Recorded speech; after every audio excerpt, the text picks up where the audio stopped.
দিলে যে কি যে মিঠা মিঠা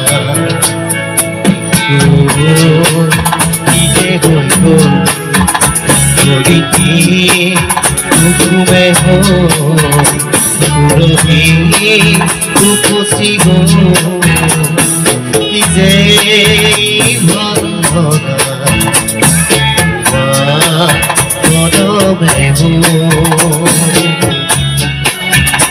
দিলে দিলে যে কি যে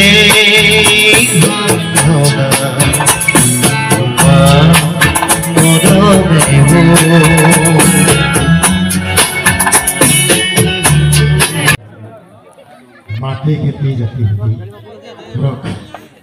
আমি তাৰ লগতে জড়িত হৈ আজি আছোঁ। এইখিনিতে আমি মৰমৰ শিল্পীগৰাকী এতিয়া অশেষ ধন্যবাদ জ্ঞাপন কৰিছোঁ। আপোনাৰ কি ভাল লাগিলে জনে আমাক যেনেকৈ উৎসাহ জীৱনত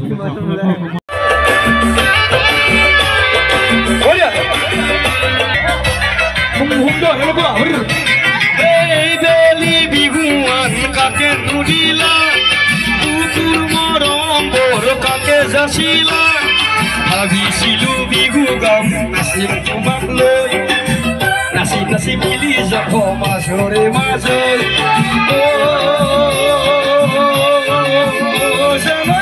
নাযাবা মোকে এৰি কাকে ধৰিলে কুকুৰ মৰম বৰ কাকে যাচিলা ভাবিছিলো বিহু গাম নাচি নাচি মিলি যাব মাজৰে মাজত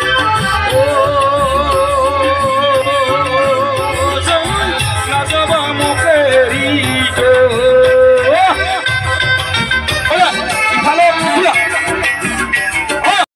নমস্কাৰ বন্ধুসকল, মোৰ অন্য এটা ভিডিঅ' লৈ আপোনালোকক স্বাগতম জনাইছোঁ, যি মই আপোনালোকক চাবলৈ লৈছে কথা বতৰা।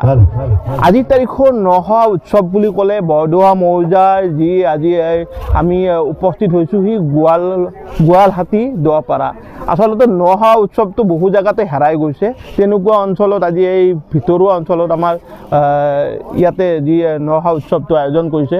আপোনালোকে এই নহা উৎসৱটো কেতিয়াৰ পৰা আয়োজন কৰিছে আৰু নহা উৎসৱৰ তাৎপৰ্য কি আছিলে? আচলতে মানে কি হয়, আমি পখিলা ফাৰ্মাৰ পৰিচাৰ কোম্পানীয়ে যোৱাবেলিৰ পৰা আমি এই দ্বিতীয় বৰ্ষ পালন কৰি আছোঁ। যোৱাবেলি আমি আঘোণৰ মাহত নহাটো পালিছিলোঁ। এইবাৰ যিহেতুকে স্কুলীয়া পৰীক্ষা কিছুমান অসুবিধাৰ কাৰণে এই অনুষ্ঠানটো আমি কিছুদিন পিছুৱাই দিব লগা হৈছে। আচলতে আমি যেতিয়া সৰু আছিলোঁ বা এটা সময়ত এনেকুৱা আছিলে যে প্ৰতি ঘৰতে আঘোণৰ মাহত যিটো ধান কাটি আনে, এই ধানটোৰে নতুন নতুনকৈ মানে ধানটো সিজাই পেলাই যিটো নখোৱা উৎসৱ আছিলে, মানে আলহী যিখিনি বা ওচৰ চুবুৰীয়া সকলোকে মাতি আনি এসাঁজ খাইছিলে লগে ভাগে। এই যিটো পৰম্পৰা, এই যিটো ফূৰ্তি, ইয়াৰ মাদকতাটো বেলেগ।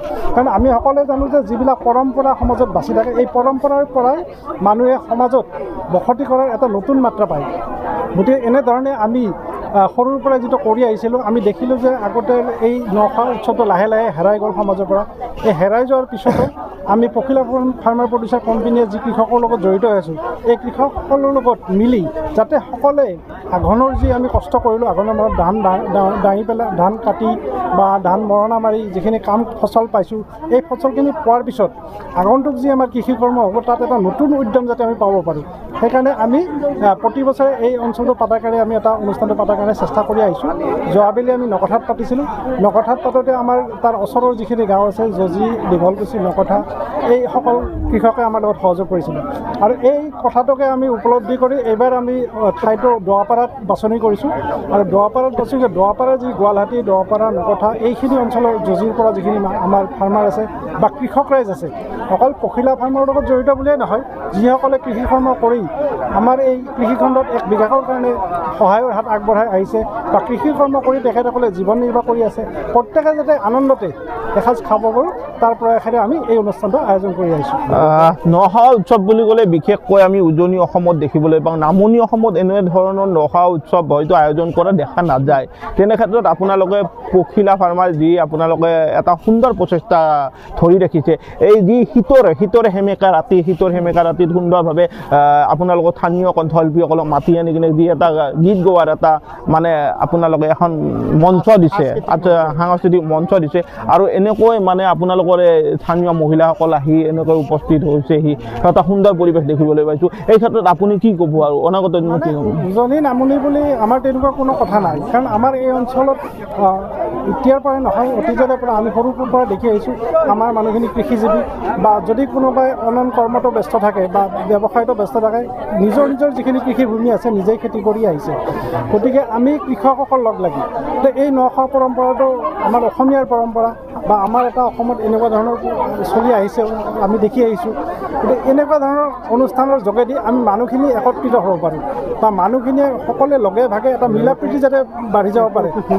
এনেকুৱা ধৰণৰ কথাৰ ওপৰত চিন্তা কৰিয়ে আমি এই অনুষ্ঠানটো এটা বহল ভিত্তিত কৰাৰ কাৰণে চিন্তা কৰি আছোঁ। আৰু এইটো সময়ত যিবিলাক নতুন কৃষি মানে কাৰ্য আমি কৰি আহিছোঁ, ইতিমধ্যে যোৱাবেলি আমি আলু খেতি বহলভাৱে কৰিছোঁ, বা আমি গোম খেতি কৰি আহিছোঁ, সৰিয়হৰ খেতিৰ ওপৰতো আমি গুৰুত্ব দি আছোঁ। অন্যান্য খেতিতো যাতে তেখেতসকলে কাম কৰি এটা বিপ্লৱৰ সূচনা কৰিব পাৰে, এই ধৰণৰ চিন্তাৰে আমি আগবাঢ়ি গৈছোঁ। সুন্দৰ প্ৰচেষ্টা আপোনালোকে যি আগুৱাই নিয়াৰ ক্ষেত্ৰত মানে কৃষকসকলক আগুৱাই নিয়াৰ ক্ষেত্ৰত যথেষ্ট সহায় সহযোগ কৰি আহিছে, তাৰ বাবে আপোনাক বহুত ধন্যবাদ জনাইছোঁ। অনাগত দিনতো আপোনালোকৰ এই যি পখিলা ফাৰ্মাৰ আপোনালোকৰ দীৰ্ঘায়ু কামনা কৰিছোঁ, এই যাতে সমাজখনক যাতে স্বাৱলম্বী পথত আগবঢ়াই নিব পাৰে কৃষিজীৱীসকলক। আৰু বিশেষকৈ আমাৰ মাজত এজন কণ্ঠশিল্পী উপস্থিত আছে, স্থানীয় কণ্ঠশিল্পী। পৰিচয়টো আপোনাৰ নিজে কৈ দিয়ক, মই নকওঁ আৰু। আচ্ছা, আপোনালোকে গমেই পায়। আচ্ছা, মোৰ নাম কুমাৰ ধন। হয়। আচ্ছা, নাই মই দক্ষিণ কামৰূপ তথা অসমত মানে জনপ্ৰিয়তা লাভ মানে কুমাৰ ভৱেশৰ গীতেৰে মই জনপ্ৰিয়, আৰু মোৰ নাম কুমাৰ ধন, আৰু আন এটা নাম জুনিয়ৰ কুমাৰ ভৱেশ খ্যাত কুমাৰ ধন। গতিকে এই অনুষ্ঠানটোত মই যোৱা বছৰো ইয়াতে মই গীত পৰিৱেশন কৰিছিলোঁ, আৰু এই ৰাইজখিনি মই লগ পাইছিলোঁ যোৱা বছৰো। হয়তো ঠাইটো যোৱা বছৰ বেলেগ আছিলে, এতিয়া আজি বেলেগ, কিন্তু মানে যিটো পৰিৱেশ পাইছোঁ মই খুব ভালেই পাইছোঁ, আৰু যোৱা বছৰো ভাল পাইছিলোঁ, এইবাৰো ভাল পাইছোঁ। আৰু এই অনুষ্ঠানটো আৰু মানে প্ৰথম দেখিছোঁ দক্ষিণ কামৰূপ মই প্ৰথম পাইছোঁ এনেকুৱা নখা, ইমান এটা বৃহৎ এখন ৰাইজ লৈ পেলাই এমুঠি এসাঁজ খোৱাৰ কাৰণে খুব ধুনীয়া পৰিৱেশ এটা পাইছোঁ। এই অনুষ্ঠানটো যেন মানে পৰৱৰ্তী সময়লৈ এই অনুষ্ঠানটো জীয়াই ৰাখে, তাৰ কাৰণে মই কামনা কৰিছোঁ। এইটোৱেই মোৰ ক'ব লগা। সুন্দৰ, মই ধন্যবাদ জনাইছোঁ।